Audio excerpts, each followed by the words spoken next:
संभाजीनगर वासियांनो, तुम्ही खाम नदीच्या किनाऱ्यावर शांत कधी बसलेलात? आठवतंय?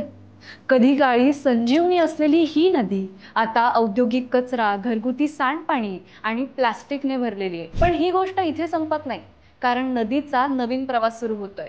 नदीला पुन्हा श्वास मिळणार आहे. या प्रकल्पातील 62 किलोमीटर नदीपात्राचं पुनरुज्जीवन होणार आहे. इकोत्सव, महापालिका आणि खास टास्क फोर्सच्या मदतीने प्लास्टिक बंदी, सांडपाणी शुद्धीकरण, बायोमेडिकल वेस्टचं योग्य नियोजन आणि सर्वात महत्त्वाचं नियम तोडणाऱ्यांवर कडक कारवाई. जरा डोळ्यासमोर आला. खाम नदीत स्वच्छ पाणी, शांत परिसर आणि आपल्या शहराचं सौंदर्य पुन्हा खुलताना.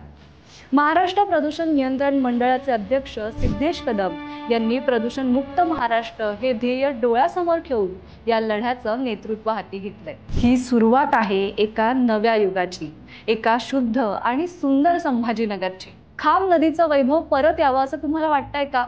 आम्हाला कमेंट करून नक्की सांगा आणि अशाच वेगवेगळ्या इंटरेस्टिंग अपडेटसाठी फॉलो करा जबरी खबरी.